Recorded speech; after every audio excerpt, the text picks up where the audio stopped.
Hello and welcome to this new tutorial. Today, I'm going to tell you how to create this wiggle animation without using physics, keyframes, add-ons, or anything like that. We will just use the graph editor. So, let's get started by creating a new scene.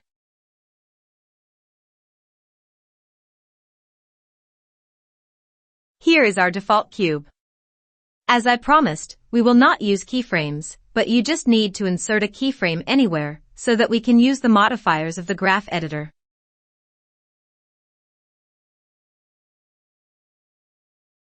Let's go to the graph editor. Hover over the graph editor. Put the mouse cursor in this area. Press N on the keyboard. This panel will open, and we need to click on the Modifiers tab.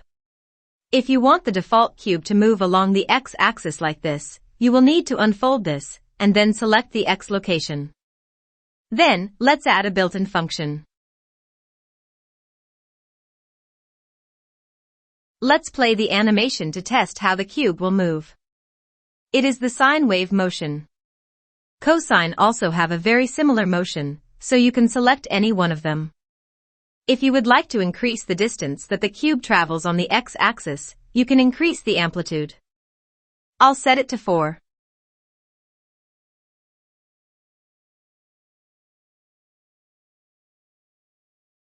To see the effect clearly, I'll set it to 0.1.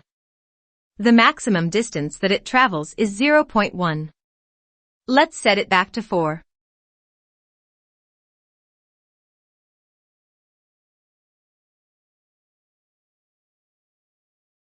The animation is too fast, and we can slow it down by reducing this value.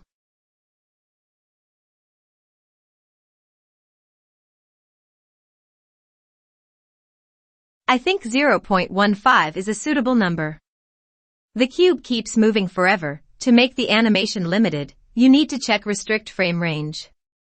I want the animation to start at frame number 15 and end at frame number 100.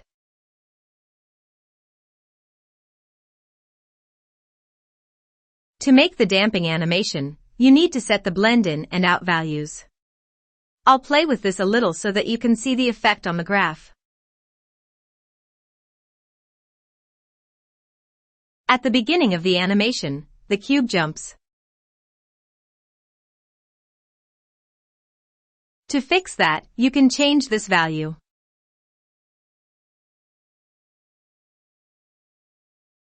This will make the beginning of the animation smoother. Also, you can specify the direction of the animation.